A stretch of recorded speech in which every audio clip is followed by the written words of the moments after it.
hoje a gente tem, quer dizer, jornalismo de nicho, jornalismo temático, tem várias modalidades, mas eu acho que essa função de estar a serviço do interesse público, ela é, sem dúvida alguma, algo que deve estar no horizonte do jornalismo. O essencial do jornalismo e da instituição da imprensa é sim essa ideia de que o cidadão pode perguntar tudo para o poder e o poder tem o dever de responder.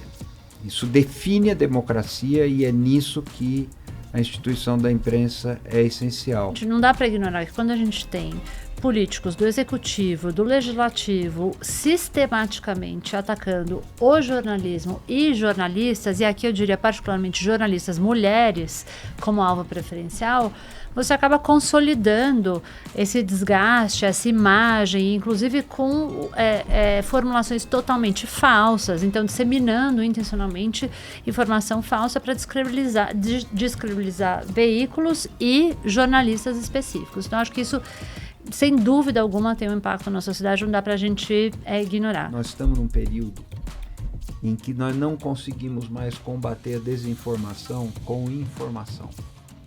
Parece um paradoxo. Nós não conseguimos mais combater a ignorância, que é hoje uma ignorância programada e fabricada, com conhecimento. A barreira é muito mais sólida e muito mais difícil.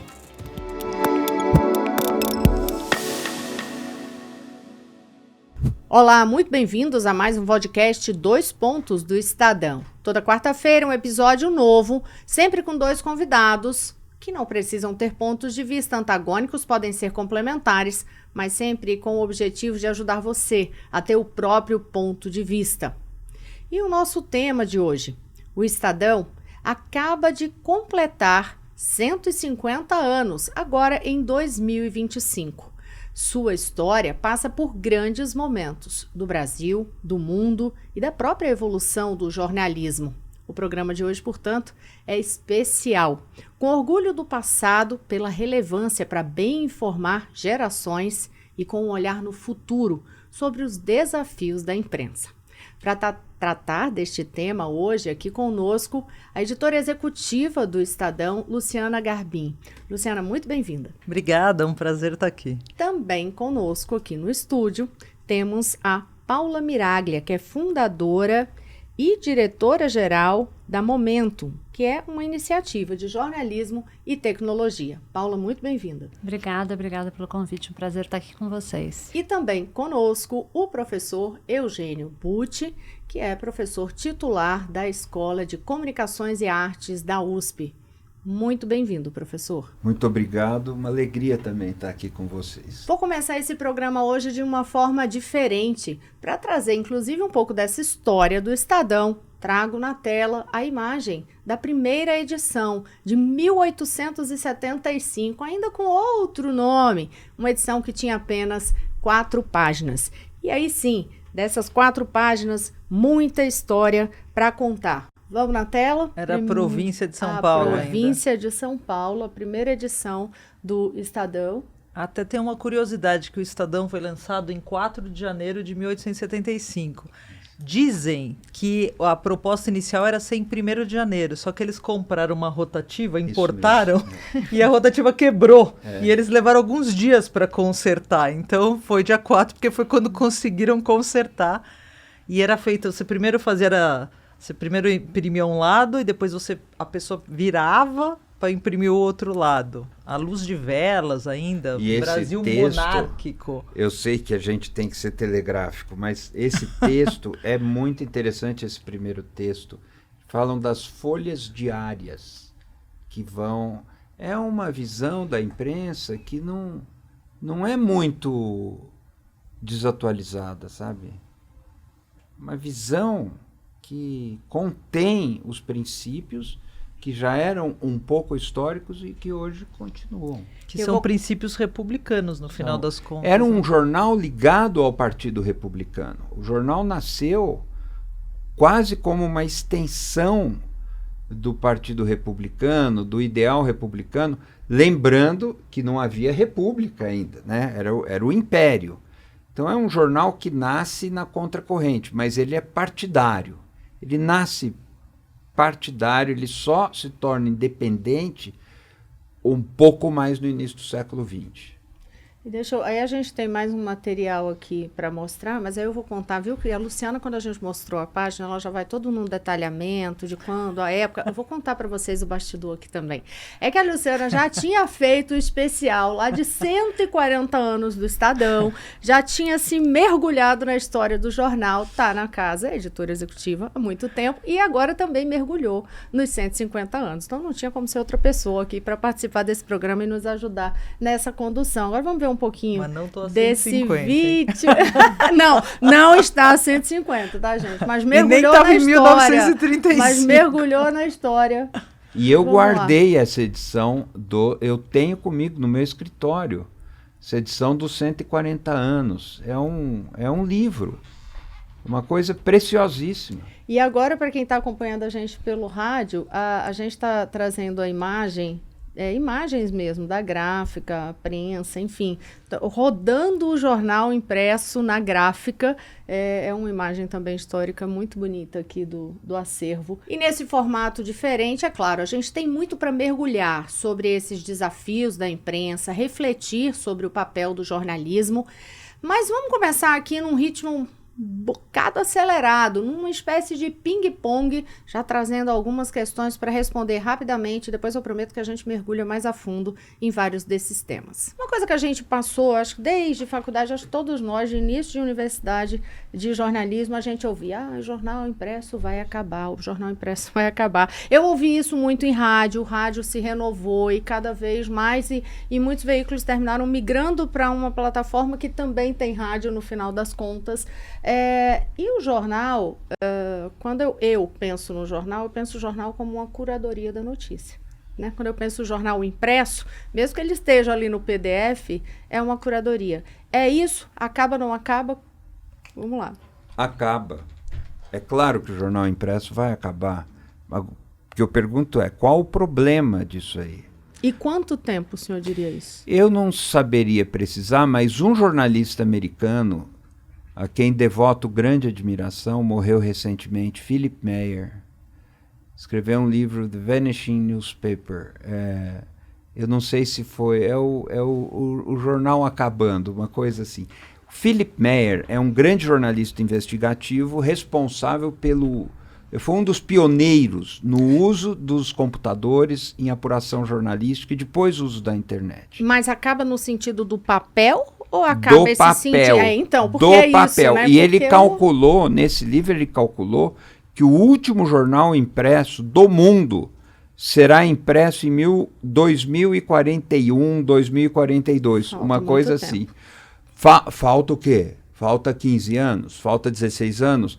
Para uma coisa que dura há 3 séculos, ou quase 3 séculos, é muito pouco tempo. Mas o jornal vai acabar, mas não a função do jornal. Porque muita coisa acabou, foi substituída por outra. Os jornais antes eram desenhados, com nanquim, depois veio a fotografia, depois veio outra transmissão da fotografia. Hoje nós lemos o jornal em suportes digitais e isso não é problema nenhum o papel acabar, é uma solução o papel acabar. Mas a curadoria, a hierarquização das notícias precisa continuar. Ou seja, pegando por esse ponto de vista, então não acaba. Acaba o papel, não o jornal no contexto da curadoria. Exatamente isso, exatamente isso. Eu acho que tem o fim do jornal impresso vem sendo decretado há muitos anos.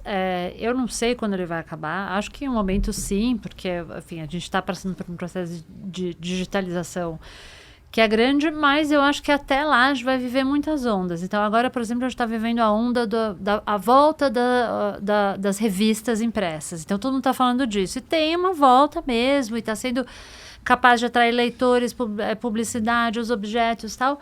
E eu acho que a gente tem que pensar também que o Brasil é um país que é só parcialmente conectado, então assim, ainda tem um acesso à internet limitado. As pessoas, o chamado pacote de dados não necessariamente faz com que as pessoas possam consumir tudo que elas gostariam na internet. E eu acho que em alguns lugares o jornal impresso ainda cumpre um papel, o jornal de bairro, o jornal que você pega no metrô, o jornal, eu já ouvi isso de várias pessoas, que você pega no metrô e você leva para casa e sua família vai ler. Então eu acho que tem usos ainda do jornal impresso, talvez não o jornal que a gente imagine, ou o jornal que eu leio, que eu não leio mais impresso há muito tempo, mas que ainda tem um lugar na vida das pessoas. Quanto tempo isso vai durar? Acho que isso vai ser informado por muitas coisas, inclusive pelo nível de conectividade que o país vai alcançar nos próximos anos. No bate-bola, eu sei que não Olha, tem também. gente, quando eu vejo a Taylor Swift lançando músicas novas em fita cassete, eu já não falo mais nada, porque a gente tá vivendo uma onda nostálgica que é impressionante. Então, muitas coisas que já tinham sido decretadas no final, elas estão voltando, né? E assim, o que a gente vê hoje, assim, ainda tem muitos leitores, né, no impresso. E o que a gente leio no impresso. O que a gente vê é que esses leitores, assim, o que a gente considera esses leitores são premiums. É gente que às vezes também está cansada da tela e que quer tomar um café e pegar alguma coisa para ler. Então o jornal também é muito de hábito. Então eu acho que ainda tem um tempo que vai ficar por aí. E é isso, vai depender um pouco da... Se a gente tiver a geração Z, geração alfa, né? Resgatando coisas, é difícil você dizer. E tem uma parte dessas gerações agora, realmente, não só a fita cassete e toda essa parte de saudosismo, mas tentando sair das telas. Sair das telas e ter... Porque é isso, a leitura te conecta, né? A leitura te dá uma... É um hábito ali que pode te trazer bem-estar também, né? Gente, é muito bom ver essas imagens. Lu, ajuda no bate-bola aqui correndo. Eu sei que você tinha pergunta, por exemplo, de influência, tinha bolha, tinha eu tinha várias. Não, uma das coisas que eu queria era isso, sabe? O que vocês acham? Vocês acham que tem influenciador hoje fazendo jornalismo? Seguindo o jornalismo mesmo? Fazendo um trabalho jornalístico? Em ritmo de influenciador aqui, vamos lá. Eu pessoalmente acho que a gente tem que separar as coisas, inclusive porque tem critério, e eu não sou jornalista, assim, de formação, eu sou antropóloga de formação. Então, e ainda me sinto um pouco quando falar, não, e a jornalista? Eu falei, eu não sou jornalista, mas assim, trabalho com jornalismo há muitos anos, então estou quase me convencendo disso. Mas eu acho que tem um método, tem critérios de transparência. Então, o que eu acho que a gente tem que fazer, e isso não vale para todos, mas é enxergar determinados influencers como aliados. Eu não acho que eles são os jornalistas, mas acho que eles entenderam perfeitamente essa parte da distribuição. Então, por que não trabalhar juntos? O alcance que alguns deles têm, os jornais estão suando muito para ter. Os jornais não conseguiram entender como chegar nas pessoas do jeito que um influencer hoje consegue. Então, eu acho que a gente não tem que se colocar no lugar de disputar com eles. Mas isso, obviamente, não vale para todos os influencers. Mas pensar, esses não são canais também pelos quais a gente poderia distribuir nosso conteúdo? E aí eu sei que é um bate-bola, mas eu queria só trazer, tem 2 pesquisas no Brasil que mostram que os jovens, por exemplo, se informam muito no universo gamer. Esse é um universo que a gente desconhece muito pouco, mas a gente sabe que é um universo onde os jovens se formam, inclusive politicamente. Eu não acho que a gente tenha que desenvolver um game. Eu fui uma vez falar sobre isso e uma pessoa falou, não faça isso, vai ser chato e ninguém vai jogar. Mas a gente deveria tentar entender como é que a gente pode estar lá. Um amigo me disse que a filha veio perguntar para ele sobre Black Lives Matter depois de jogar Minecraft. Aí tudo que eu vou falar a partir de agora eu não sei do que eu tô falando, mas porque eu nunca joguei Minecraft. Mas ela falou que ele passou por uma loja que vendia moletons e tinha um moletom escrito Black Lives Matter. Ela tava jogando e ela foi perguntar para ele, o que é isso? E criou para ele uma oportunidade de falar desse movimento. Então eu acho que os espaços de influência, o universo gamer, são espaços que a gente deveria estar pensando como é que a gente vai ocupar com o jornalismo que a gente produz. Mais um, Alô, quer completar? Eu acho que tem pessoas que são chamadas de influencers que seguem parâmetros jornalísticos, sem dúvida nenhuma. Assim como existem jornalistas ao longo da história recente que tripudiavam sobre os critérios jornalísticos, né? Que deixaram desserviços.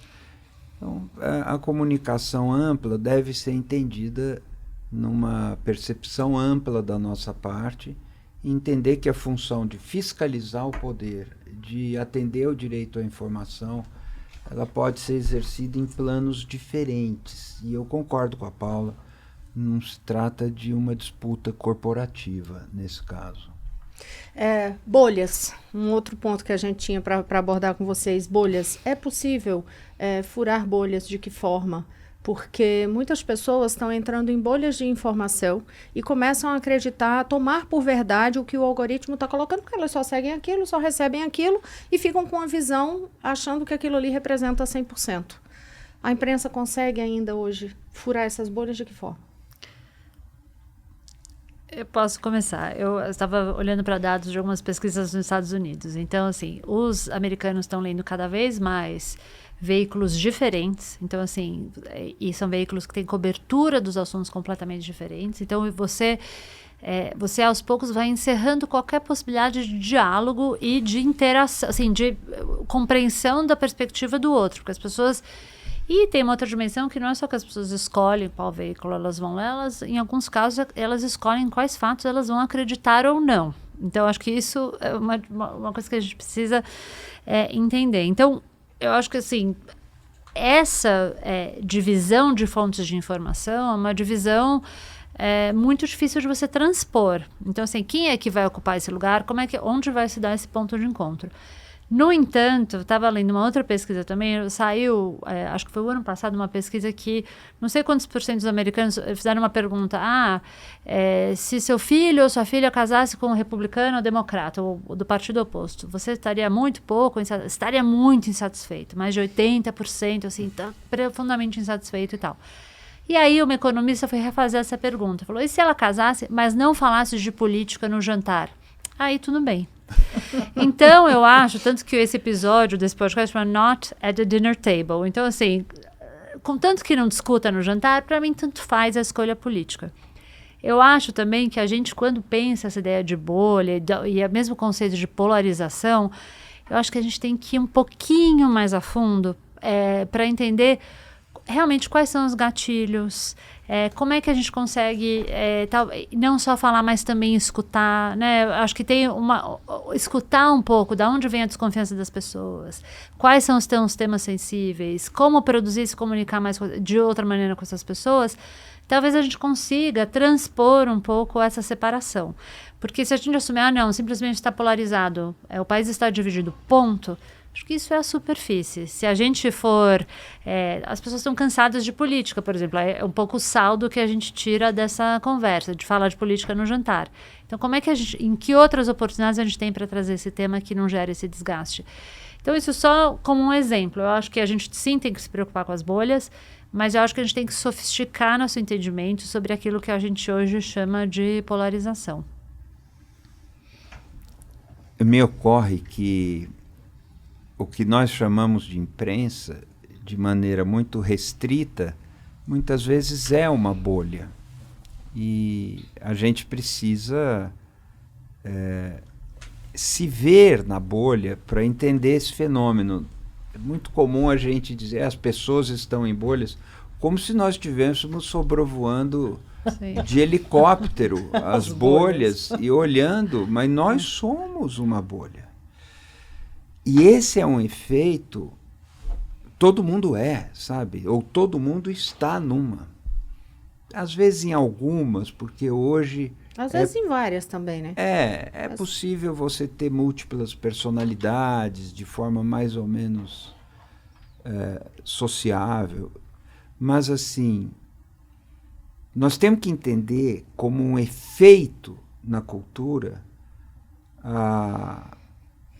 as muralhas em rede e não as pessoas em rede. O que entrou em rede são sistemas de confinamento e de repartição, o que beneficia o que se chama de polarização. E, de maneira geral, todos estamos dentro de uma nova caverna de Platão. Só que agora a caverna de Platão tem as suas paredes revestidas de telas eletrônicas.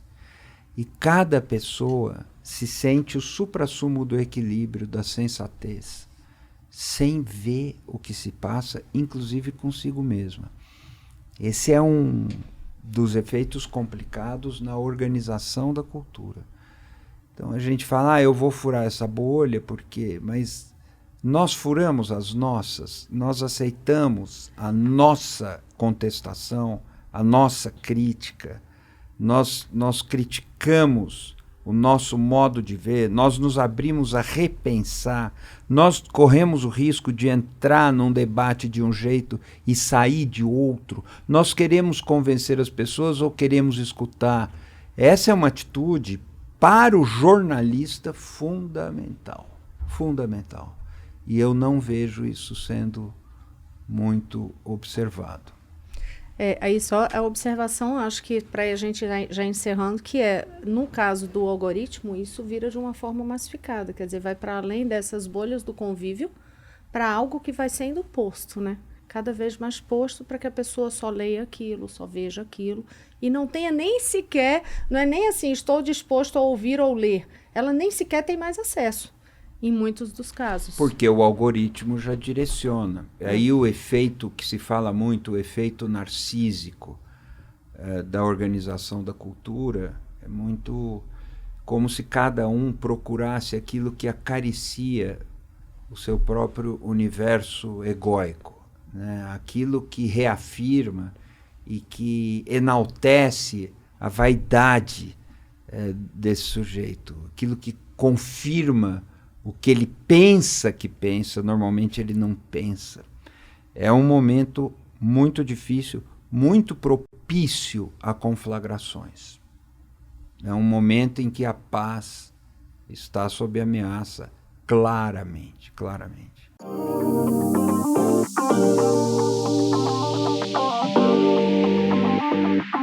Então vamos sim agora fazer o que eu prometi do começo. Mergulhar mais a fundo para refletir sobre o papel do jornalismo, o papel da imprensa, partindo da seguinte pergunta, vou jogar aqui para os dois convidados.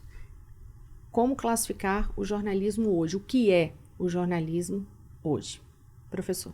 O jornalismo pode ser descrito de uma maneira muito simples, mas isso sempre abre cenários para angulações muito mais complicadas. Do ponto de vista simples, nós podemos lembrar, para falar da história do jornalismo brasileiro, uma própria formulação do Rui Barbosa, que dizia: o jornalismo é a vista da nação. Isso está em linha com o que vários outros pensadores ou praticantes do jornalismo falaram em outros países. A ideia da sociedade conversando consigo mesma, a ideia de que, por meio da imprensa, o cidadão consegue fiscalizar o poder e acompanhar o que está sendo feito em seu nome. Isso nos leva ao entendimento da imprensa, do jornalismo, como uma função social. Isso não tem nada a ver com a diferenciação entre o que é impresso, o que vai pelo rádio, o que é um site, o que é TV, o que é áudio, o que é... São meios pelos quais as notícias circulam e as ideias são debatidas, mas o essencial do jornalismo e da instituição da imprensa é sim essa ideia de que o cidadão pode perguntar tudo para o poder, e o poder tem o dever de responder. Isso define a democracia e é nisso que a instituição da imprensa é essencial. Sem a imprensa nós não conseguiríamos acompanhar o que o poder pratica, não conseguiríamos enxergar dentro da administração pública e não conseguiríamos debater as ideias de forma que cada cidadão se capacite para fiscalizar e para exercer o poder. A imprensa é essa instituição, o jornalismo é o idioma dessa instituição e é o meio pelo qual a sociedade faz valer o seu direito de saber, o seu direito de perguntar e o seu direito de se expressar. É uma mediação. A imprensa é uma mediação do debate público. Essa mediação se transforma, pode ter as diversas plataformas, os diversos suportes, mas ela tem que estar sempre aí, ou nós não teremos democracia. E eu acho que, concordando com tudo que o Eugênio trouxe, acho que tem uma dimensão que é muito particular do jornalismo, que é um tipo de informação produzida com método, com critério, com uma especificidade na maneira de se fazer, que deve prestar contas ao público, a quem está lendo, mas é um tipo de informação que deve estar a serviço do interesse público. Então ela está acima dos interesses comerciais, políticos, religiosos, ela está a serviço do interesse público. E por isso ela é tão fundamental para as democracias, porque ela, como trouxe o Eugênio, é o que informa a cada cidadão, cada cidadã, para capaz a fazer as suas escolhas, a poder ter uma leitura do mundo que seja de fato independente. Eu acho que hoje a gente tem, quer dizer, jornalismo de nicho, jornalismo temático, tem várias modalidades, mas eu acho que essa função de estar a serviço do interesse público, ela é, sem dúvida alguma, algo que deve estar no horizonte do jornalismo. Acho que isso quando a gente fala do jornalismo. Quando a gente fala do momento do jornalismo, acho que aí é uma história muito diferente, porque eu acho que o momento, o jornalismo vem, de muitas maneiras, justamente se questionando em relação à sua capacidade de cumprir tudo isso que a gente descrevia.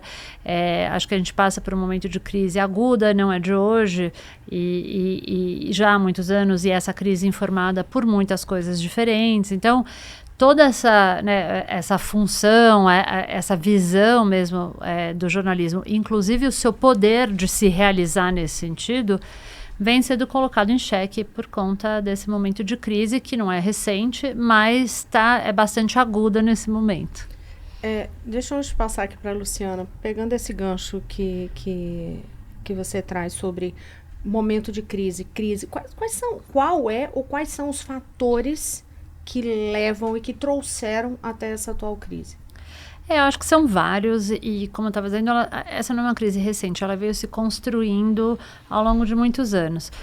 Eu acho que tem uma crise que é do próprio modelo de negócios do jornalismo, então tem uma crise de sustentabilidade hoje que é bastante agravada, e aí a gente não pode desconsiderar o papel que as plataformas de tecnologia têm nessa crise. Elas se converteram na publicidade, sempre sustentou o jornalismo, e não só no Brasil, mas em muitos lugares do mundo, e as plataformas, elas acabaram por capturar a receita dedicada a anúncios digitais. Então elas hoje são o melhor lugar para que esses anúncios sejam veiculados.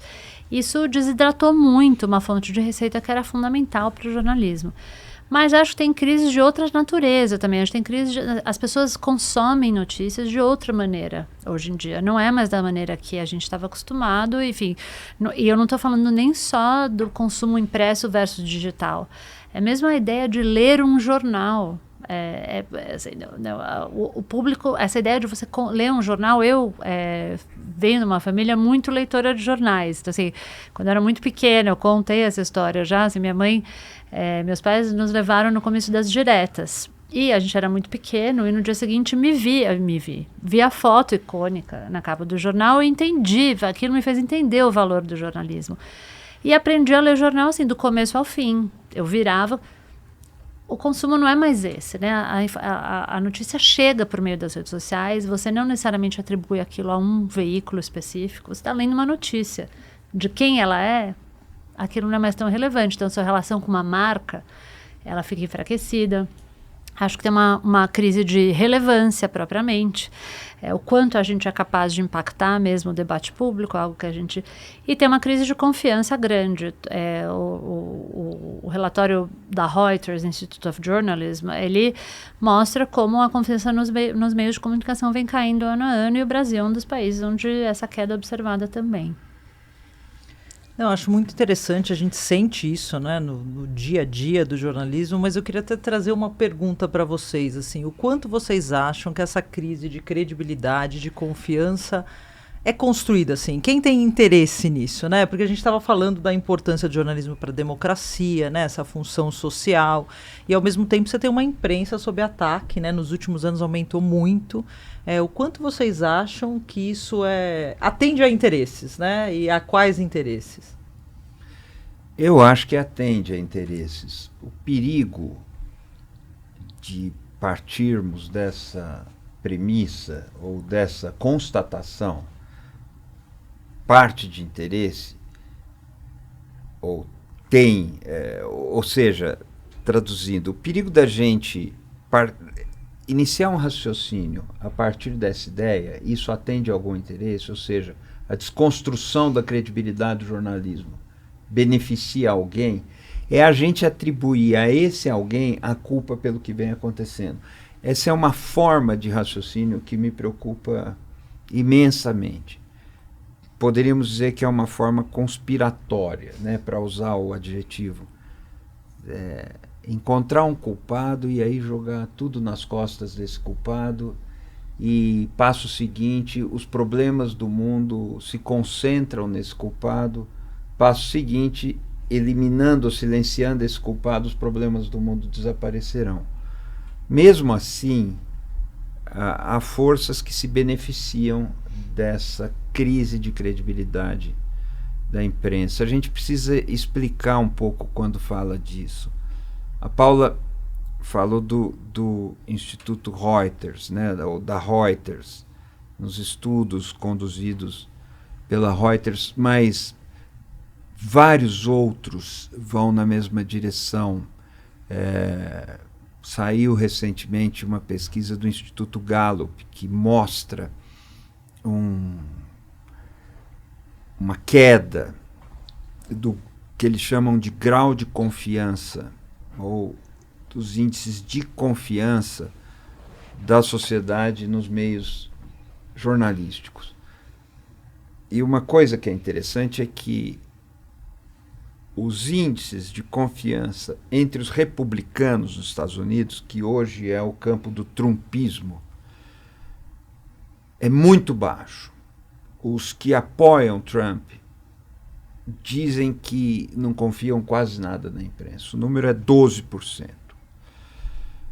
Aqui citando de cabeça, se eu estiver errando, 11 ou 13, mas é por aí.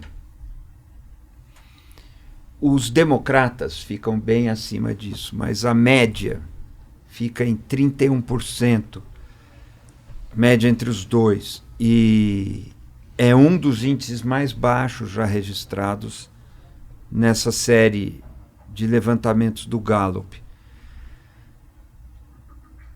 Essa discrepância entre o que acontece com os trumpistas, que são a direita, e os democratas, que são mais ou menos a esquerda nos Estados Unidos, mostra como a confiança ela não é um dado objetivo. Ela tem relação com o sistema de crenças de cada grupo. E na direita, uma das características desse sistema de crenças é um questionamento feroz, ele é raivoso, ele é passional de todas as instituições que buscam e consolidam um conhecimento objetivo sobre o que se passa na sociedade. Quais sejam? A ciência, o sistema de justiça, porque o sistema de justiça tem os peritos e tem todo o levantamento dos fatos. A justiça, para funcionar, ela precisa conhecer a lei, mas ela precisa conhecer os fatos também. A universidade. Vejam que essas instituições sofrem um ataque ferrenho, e também a imprensa. Estou aqui listando 4. Poderia falar de outras. Por exemplo, a arte. A arte é uma forma de conhecimento do mundo e está sob bombardeio. Os grupos mais à direita, que não acreditam na imprensa, também duvidam da universidade, também duvidam da ciência. Há uma coincidência entre as posições anti-vacina, anti-aquecimento global e até a ideia de que a Terra não seja esférica, como parece que é. e esse ódio à imprensa. Então, e também ódio à universidade, ódio às instituições de justiça, ódio à ciência, ódio à imprensa. Existe um benefício desse saldo de ódio. O benefício são as doutrinas de extrema-direita, as doutrinas que fazem pouco da democracia, que acham que a democracia é uma perda de tempo, ou levam a crer que a democracia é uma perda de tempo, que é preciso uma maneira mais rápida de resolver os assuntos, e essa maneira normalmente autoritária, ou invariavelmente autoritária. Os que se beneficiam disso existem e podem ser localizados, podem ser identificados. Então há uma vantagem, isso que é perturbador. A crise de credibilidade da imprensa, ela não é natural, ela não acontece de forma inercial, ela tem sido uma crise que leva um grande incremento de uma realidade fabricada, e essa crise beneficia as doutrinas autoritárias, totalitárias, intolerantes. Isso é muito nítido hoje. Eu acho que a gente precisa ter atenção para isso que está acontecendo. Deixa eu só aproveitar aqui da pesquisa que o senhor estava falando. Eu fui procurar aqui a pesquisa da Reuters e, bem na linha do que o senhor está falando, um complemento aqui de dado é que diz assim, em linhas gerais, que é o outro lado mesmo, né? Em linhas gerais, leitores e leitoras acima de 35 anos, com maiores poder aquisitivo e nível de educação, confiam mais na imprensa. Então, ainda assim, em nenhum dos 3 casos, o índice ultrapassa 50%. Quis trazer esse dado aqui para complementar o... E eu acho que a gente tem que, assim, eu vejo isso um pouco organizado em 3, né, grandes grupos de tema. Eu acho que tem um lado que sim, como o jornalismo se coloca em conflito com interesses, ele é constantemente atacado. E eu acho que, assim, é legítimo que o debate público seja disputado. Então, que as pessoas disputem e que questionem, e por isso que é tão importante que o jornalismo tenha critério, tenha técnica para poder sustentar a informação que produz. Mas eu acho que quando a gente, não dá para ignorar que quando a gente tem políticos do executivo, do legislativo, sistematicamente atacando o jornalismo e jornalistas, e aqui eu diria particularmente jornalistas mulheres como alvo preferencial, você acaba consolidando esse desgaste, essa imagem, inclusive com formulações totalmente falsas, então disseminando intencionalmente informação falsa para descredibilizar veículos e jornalistas específicos. Então, acho que isso, sem dúvida alguma, tem um impacto na sociedade, não dá para a gente ignorar. Acho que tem jornalistas no Brasil, falando especificamente em áreas, trabalhando em áreas extremamente perigosas. Então, jornalistas que cobrem a questão fundiária hoje correm risco de vida, como a gente viu. Então, isso também fragiliza o jornalismo de maneira geral. Acho que a gente também, no Brasil, o jornalismo passa, é vítima de uma estratégia de assédio judicial, que faz com que também os jornalistas se imponham uma autocensura, e algumas vezes com medo de ser processado da forma como alguns jornalistas já foram processados, né? Para quem não sabe, assédio judicial é uma categoria jurídica que explica quando um jornalista é processado por resultado de uma estratégia coordenada de múltiplos processos em comarcas pelo país inteiro, que faz com que ele tenha que viajar e defender, e esses são casos que são caros, tomam tempo. Então, isso acaba intimidando, é uma estratégia para intimidar a produção jornalística, o papel que o jornalista pode ter. Então, acho que sim, você tem interesses que estão em conflito com essa tarefa do jornalismo de interesse público.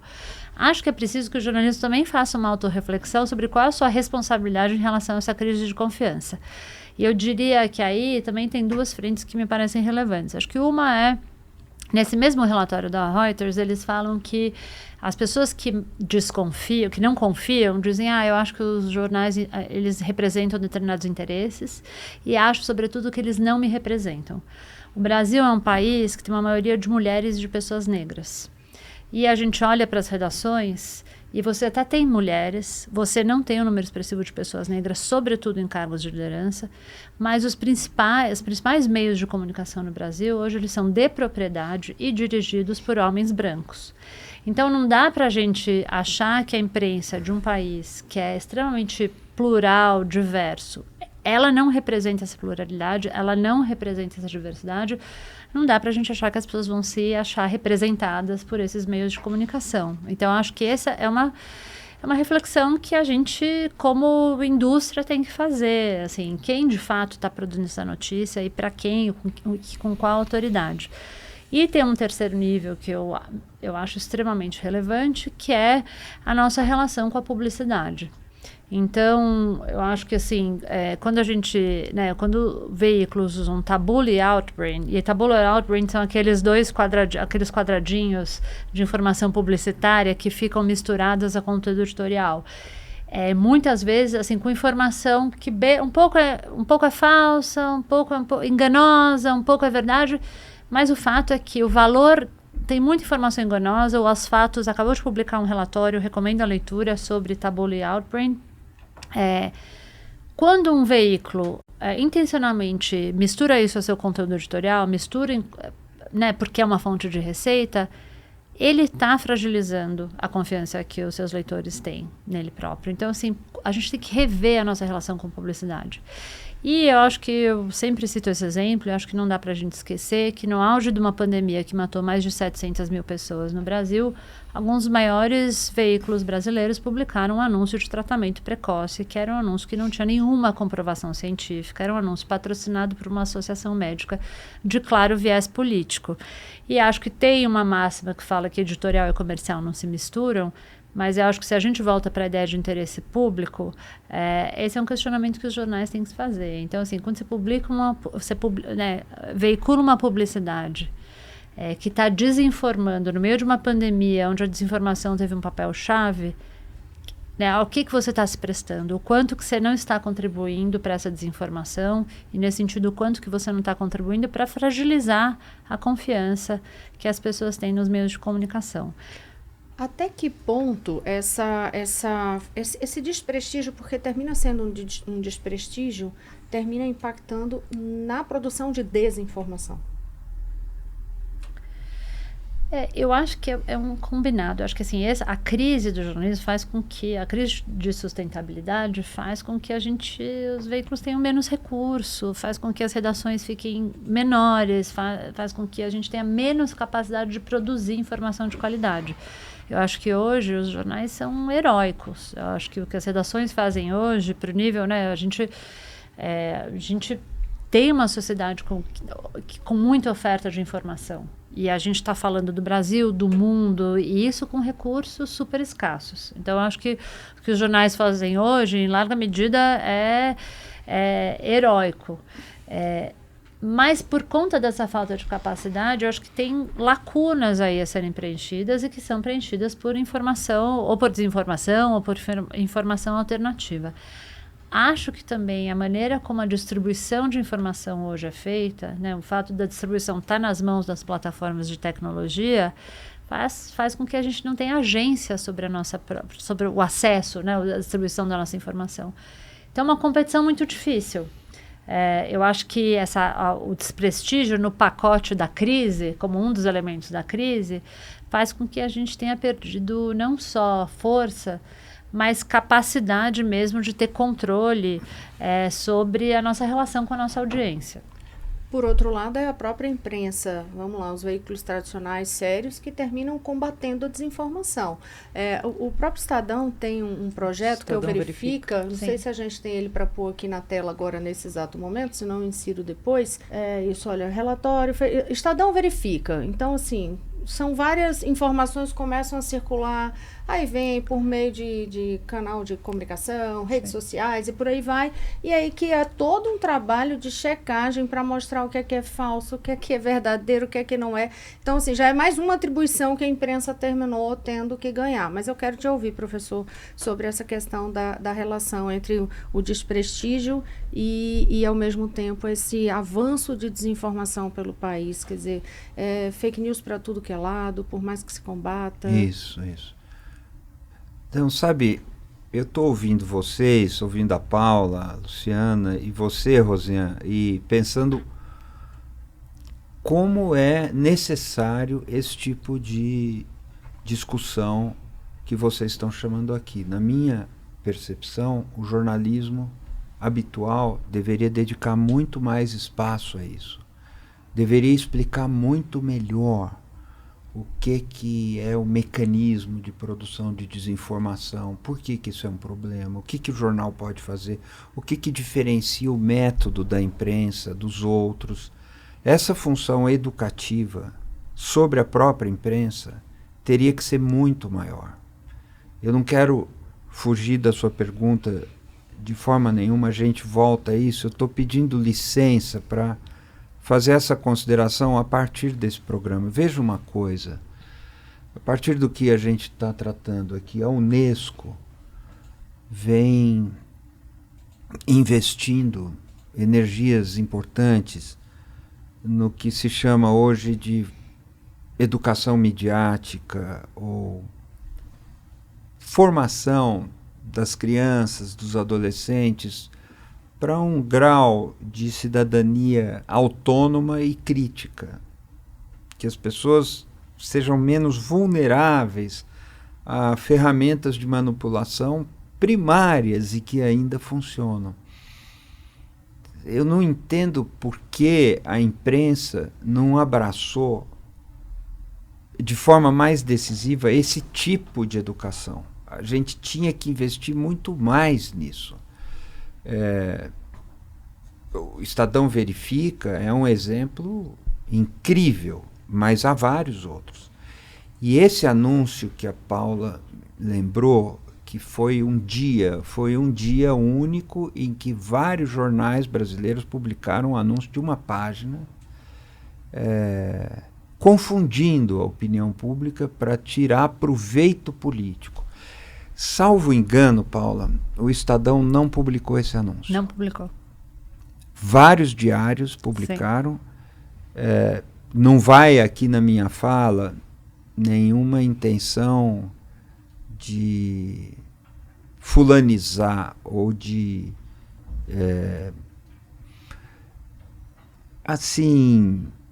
ofender ou desqualificar os diários que no seu funcionamento habitual receberam anúncio e publicaram anúncio. Mas foi um dia, o Estadão não publicou e o conjunto da cobertura foi muito maior. Nós devemos à imprensa brasileira uma espécie de proteção à população brasileira durante a pandemia. Nós vivemos isso em várias frentes. Eu posso dar o exemplo do nosso jornal da USP, que é um veículo de divulgação científica dos mais destacados no Brasil. Durante a pandemia, o nível de procura em números, as matérias do jornal da USP aumentou. E depois eu fui observando que isso aumentou em vários outros órgãos de imprensa.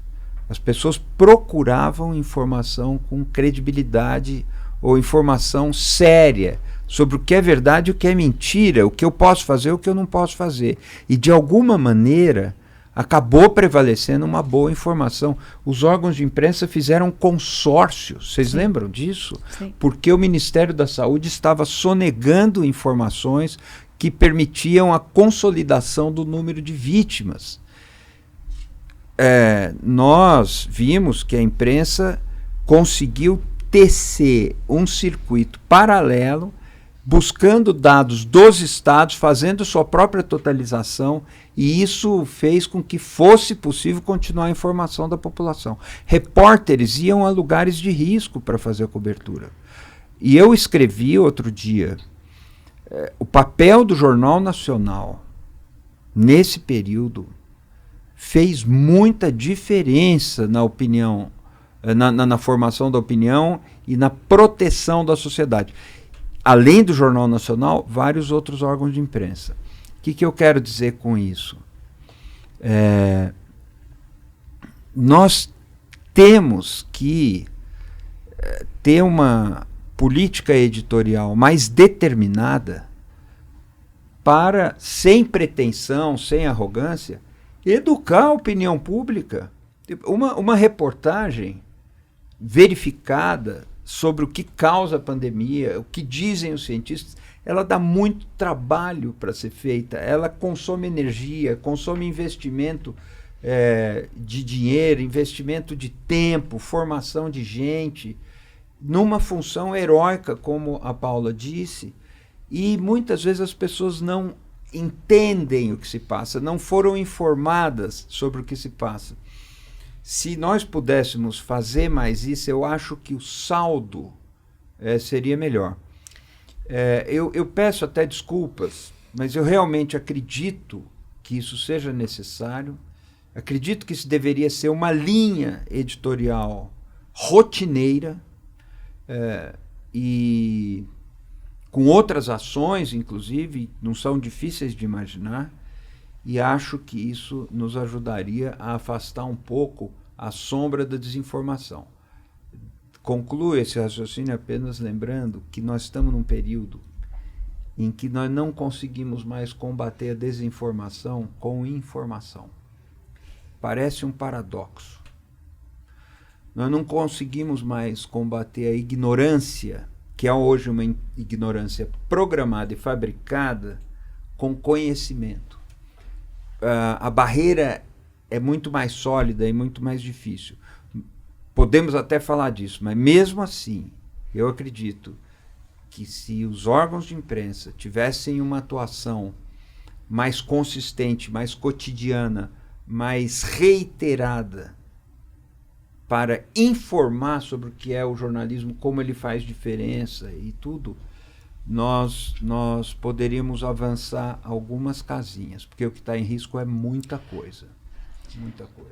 Eu até acompanhei bastante as reportagens sobre essa associação, que eu imagino que seja a mesma, que era essa associação que pregava o tratamento precoce. Ela usava o nome vida de alguma maneira, como se ela fosse a favor da vida. Isso. E nós fôssemos contra a vida. Exatamente. E eu lembro que a gente fez uma reportagem extensa para denunciar tudo isso. E quando a gente pediu o outro lado, né? O outro lado, para quem não sabe, jornalística, é quando você procura a posição, né, da pessoa que vai ser citada de alguma forma na reportagem. Quando a gente procurou o outro lado, eles já tinham no site, eles já puseram imediatamente no site deles uma carta dizendo que o Estadão ia mentir sobre eles.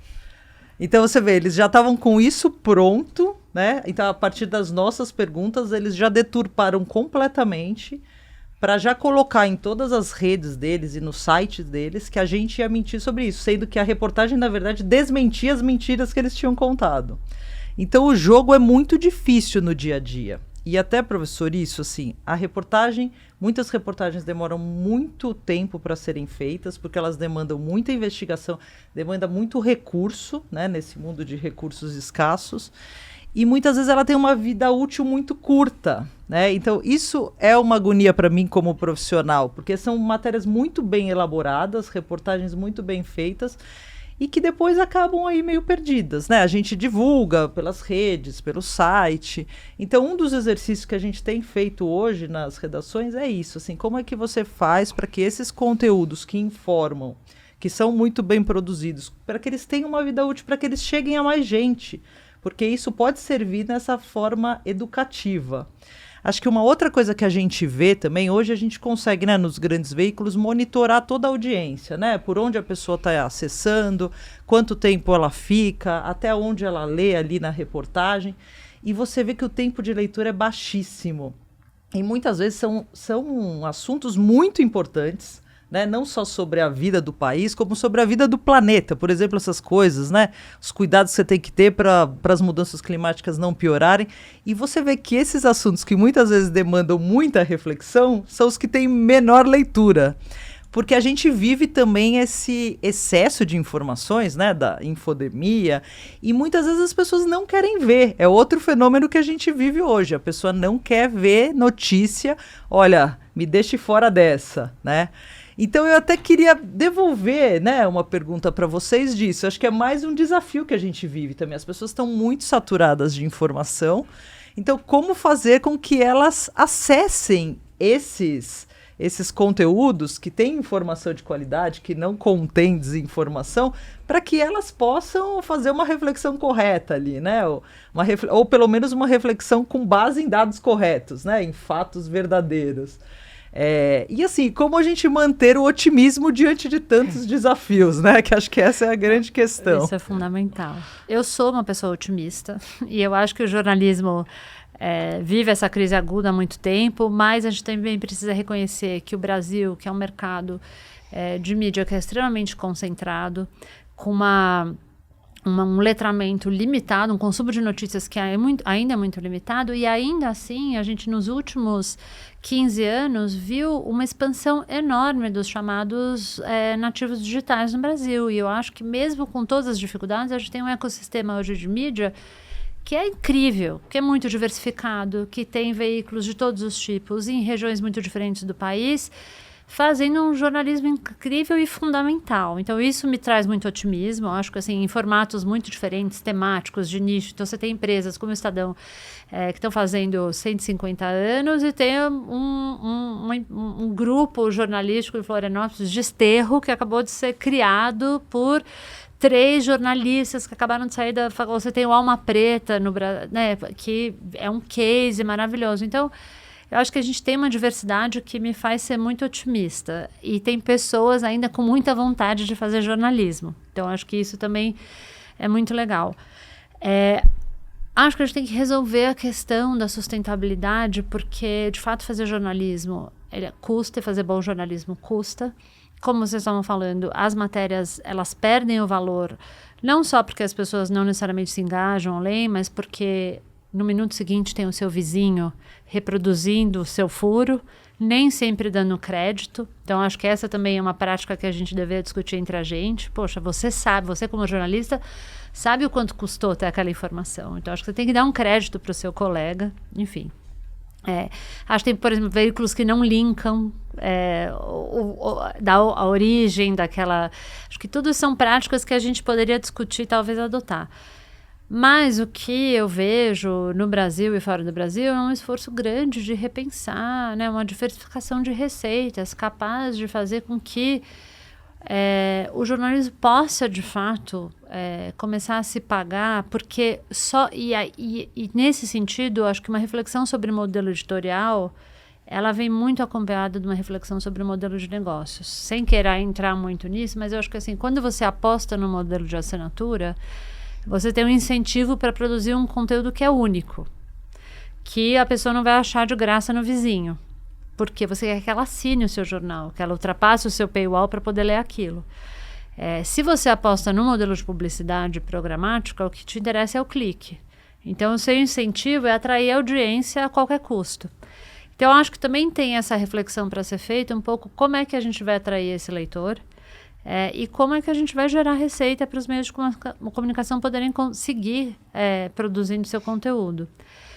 E tem uma coisa que eu acho que o jornalismo é mais refratário em fazer, que é um pouco essa estratégia de captura, que os produtores de conteúdo não têm nenhuma cerimônia em fazer. Como que eu vou capturar esse leitor? Porque eu tenho 4 segundos para capturar a atenção dessa pessoa. Então, tem um pensamento ali sobre qual é a manchete, qual é a linha fina, qual vai ser... Eu acho que a gente começa a fazer isso um pouco quando a gente pensa na distribuição de redes. Mas é difícil fazer isso com o risco de comprometer o conteúdo que a gente está publicando. Mas eu acho que essa é uma reflexão chave, porque a gente está, de fato, num jogo de disputa de atenção. Então, como capturar a atenção das pessoas é algo que tem que fazer parte de qualquer um que está produzindo conteúdo jornalístico. Não é uma reflexão da qual a gente pode falar, não, isso aqui não faz parte do meu trabalho. Isso é parte do trabalho de qualquer jornalista hoje. Muito bom. Como capturar, professor? E outra, existe hoje um embate, pode-se dizer que é um embate, ou realmente tem espaço para a mídia tradicional, para esses novos modelos, para esse jornalismo empreendedor? Eu acho que existe um embate. Mais no fundo. existe um limiar de desagregação civilizacional, ou uma mutação, como gosta muito de lembrar o grande filósofo brasileiro Adalto Novaes, que tem falado em mutação nos ciclos de conferência que ele organiza há cerca de 15 anos já. A mutação envolve muitas coisas, inclusive essa mescla entre o organismo humano, o corpo, e as tecnologias. E envolve uma deterioração institucional nas democracias, que parecem que se rebaixam a um nível no qual não haveria mais restauração possível, ou recuperação, ou uma transformação num ciclo saudável. Então, eu acho que existe um embate, e o embate é de ordem profunda, toca mesmo nas raízes do que nós chamamos de civilização. E existe a necessidade do jornalista ter preocupação com saber se alguma coisa entra na cabeça do público, né? Ele precisa trabalhar de forma atraente, de forma envolvente, oferecer soluções criativas que despertem a atenção. Isso é claro, ele precisa comunicar bem.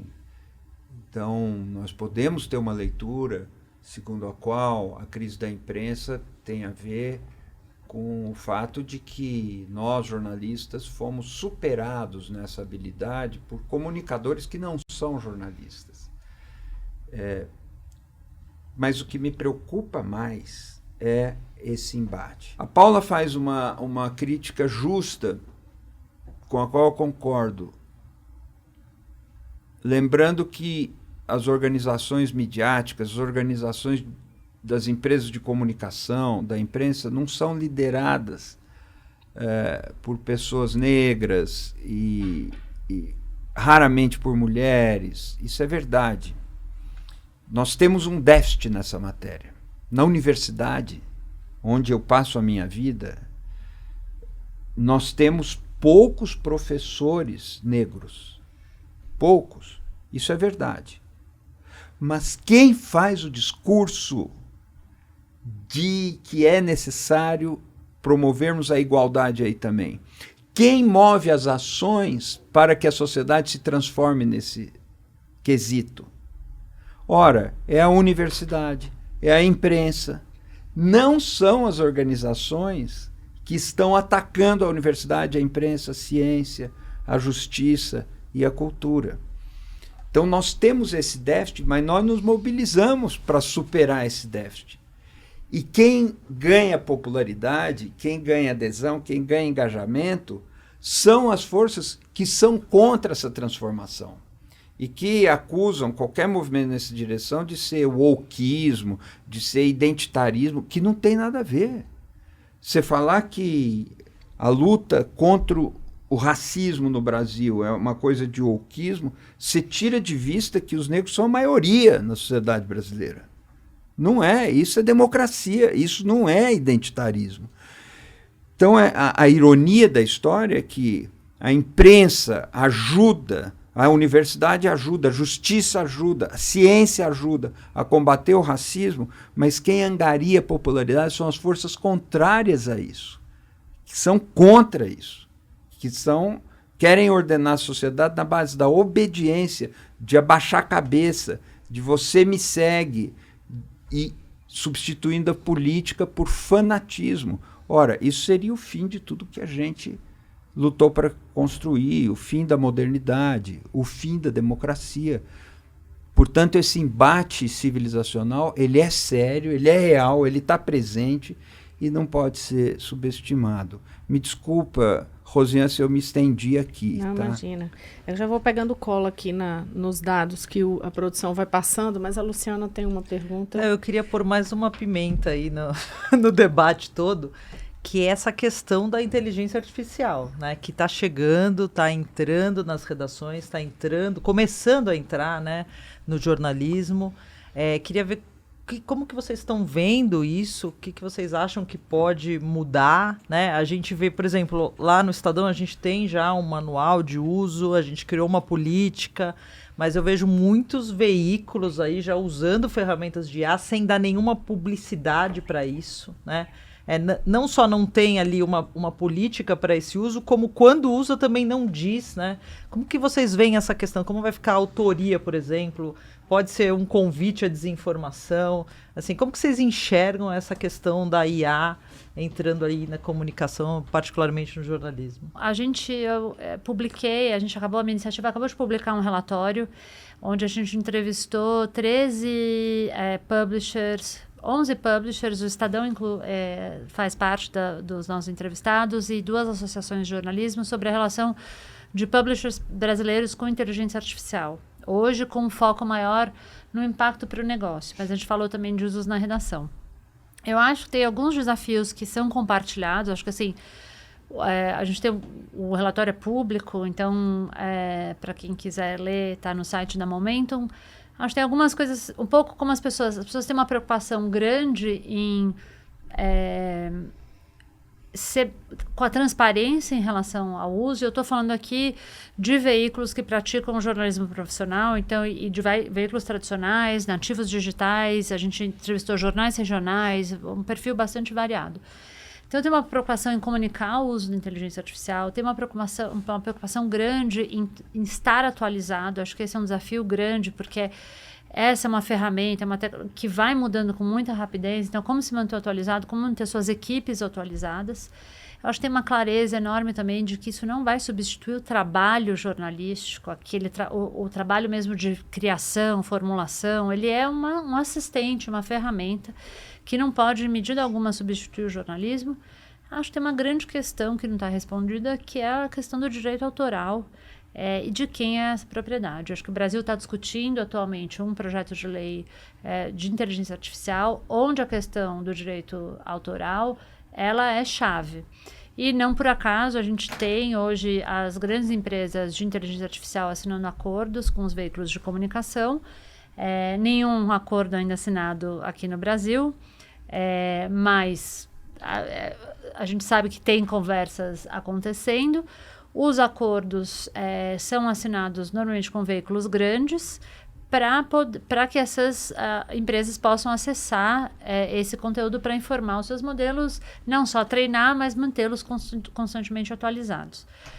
Tem uma série de questões aí que envolvem desde se esses acordos são justos. Então, assim, uma das conclusões do relatório é que os publishers têm muita dificuldade em atribuir valor ao seu conteúdo. Então, esse valor é atribuído normalmente pelas empresas de inteligência artificial e, obviamente, essa é uma negociação que, então, portanto, as favorece. Então, como atribuir valor para um conteúdo jornalístico? Quem diz quanto isso vale? Quem diz, como sabe como que isso vai ser usado? Quantas pessoas vão usar? Então, acho que isso é um dos grandes desafios. O outro é que elas já estão usando, com acordo ou sem acordo. Então, isso já está sendo usado. O Núcleo JOR fez uma pesquisa e constatou que no Brasil só 1% dos veículos de comunicação brasileiros hoje bloqueiam seus conteúdos para robôs de inteligência artificial. Então, tem muito conteúdo disponível sendo usado sem remunerar quem o produziu. E isso, acho que isso pode acabar com a sustentabilidade de vez, pode enterrar a possibilidade do jornalismo ser sustentável. Inclusive porque vai mudar como as pessoas se relacionam com os meios de comunicação. Então, você põe lá o seu prompt, sai uma resposta, você não precisa clicar para ir no site de ninguém. Você já leu ali, você já está informado ali. Se a gente pensa no que a gente falava anteriormente em relação a o spam de atenção, se a pessoa tem ali 4, 5, já consumiu ali, por que eu vou até o site de um veículo de comunicação? Então, a chance da gente perder a audiência é gigantesca. A chance de, pouco a pouco, a gente desconhece um pouco como será o comportamento do consumidor em relação. A gente já não sabe como as pessoas vão usar isso, mas tem um risco muito grande de que a gente seja ainda mais irrelevante. E só para concluir, eu acho que hoje o New York Times é um dos veículos que está processando a OpenAI. acho que a gente precisa pensar um pouco, há 4 meses, acho que a cifra era, já tinham gasto mais de $1 milhão com esse processo. E que muitas pessoas entendem que é uma estratégia de negociação, sobretudo. Que veículo no Brasil hoje tem recursos para enfrentar essas empresas? E qual tem sido o padrão de negociação? É fazer um acordo com uma empresa grande, porque obriga todas as outras a assinarem um acordo também. Então, eu vou concluir falando que eu acho que assim, tem uma simetria de poder aí que é gigantesca. A gente está falando de uma indústria que é milionária, tem muito poder, com uma indústria que está numa crise profunda. E por isso que a regulação é tão importante. Um dos papéis da regulação é justamente recompor essa relação com menos assimetria. E eu acho que o Brasil está discutindo o PL de inteligência artificial num momento que é muito chave. E que a gente, como o jornalismo, tem que estar muito atento a isso e ter os seus interesses representados aí. Quer complementar, professor? É um tema... Todas as perguntas que você lançou, Rosiane, e a Luciana também, dão muito pano para manga. A gente teria que saber sistematizar melhor todas essas questões, dar um segmento mais estruturado para isso. E por isso que eu gosto muito quando um jornalista me diz que vai estudar. Que isso quer dizer que ele vai seguir um programa acadêmico, ou ele vai para uma bolsa fora do país, vai ficar 1 ano estudando, ou às vezes mais, porque ele vai sistematizar o que ele descobre intuitivamente, e essa sistematização vai ajudá-lo a ajudar os colegas de redação e as outras redações. Eu tenho dito muitas vezes que as redações precisavam se identificar como núcleos pensantes. É isso que define o que elas são. Elas não são centros de fechamento. O termo fechar, esse verbo, é usado pelos jornalistas. O termo é igual em inglês, mas quer dizer... fechar a edição do jornal ou fechar o que vai subir pro site. A gente fala home, que é a primeira página da edição digital. E muitas vezes as redações são pensadas assim. Quanto é preciso para fechar? Quanto é preciso de gente para pegar conteúdo aqui, relatório ali, fotografia, áudio e tal, botar tudo junto e oferecer para o público. Isso não é o que define uma redação. Nunca foi. Nunca foi. As redações surgem historicamente como correntes de opinião. E elas são centros de pensamento. Quando a gente fala de inteligência artificial, isso é duplamente exigido das redações. Elas têm que pensar sobre o que estão fazendo. E compartilhar esse pensamento com a sociedade. Porque a sociedade é sócia de cada jornal, ela é dona de cada jornal, de cada veículo sério. Os veículos sérios sabem que eles não são propriedade privada até o limite. Eles são do público também. Isso é muito sério. Quando, por exemplo, a União Europeia aparece aí com vários veículos públicos que não são propriedade privada, podemos pegar a BBC, a ZDF, a RT na Alemanha, essas duas são muito grandes, é um orçamento de bilhões de euros. Nós temos uma forma de organização da imprensa que é uma forma de organização pública, não existe lucro em lugar nenhum e não existe propriedade privada. E essa forma de organização da imprensa deu certo em vários lugares. Ela não deu errado. Assim como formas de propriedade privada deram certo também e funcionam, mas a propriedade privada não é o único modelo de organização das instituições jornalísticas e mediáticas. O que define tudo isso? são núcleos pensantes. Eles elaboram, eles pensam. Quando uma redação é consumidora e seguidora de uma tecnologia qualquer, algo vai mal aí. Ela precisa antes pensar o problema, elaborar sobre o problema, formular o que vai ser aquilo, e a inteligência artificial não poderia ser vista de outra maneira. A questão é que a inteligência artificial talvez seja a maior ruptura da tecnologia em toda a história da humanidade. Sabe, muita gente está falando isso, vários pensadores já perceberam isso. Nenhuma outra tecnologia, em nenhum outro período da história, teve mistérios, fascínios e ameaças tão grandes. Como uma redação pode usar isso? E como a sociedade pode usar isso? E como ficam as relações de propriedade quando se usa isso? O direito autoral é uma filigrana perto do problema complexo das relações de propriedade que estão aí. É um detalhe. As relações de propriedade entram aí nas propriedades dos públicos. A tecnologia passa por um momento em que ela detém um público como se fosse propriedade sua. Vende o público como se fosse propriedade sua. As grandes plataformas vendem os olhos do público como se fosse uma propriedade sua. E foi assim que elas tiraram o mercado da imprensa e tiraram outras coisas também. Como é que nós vamos usar isso? Isso é um debate público. Quando a Paula fala do poder dessas organizações, dessas empresas, desses conglomerados monopolistas, nós estamos e fala da regulação também, é porque nós estamos tratando com algo que desenvolve pesquisas bilionárias de forma opaca. Nós não sabemos o que está sendo pesquisado lá, nós não sabemos como são usados os dados das pessoas. Tudo isso precisa ser regulado e tudo isso precisa ser conduzido de forma transparente. O jornalismo e a imprensa sempre andaram de forma muito mais transparente do que tudo isso que está aí. Então, esse é o alerta que eu faço, né?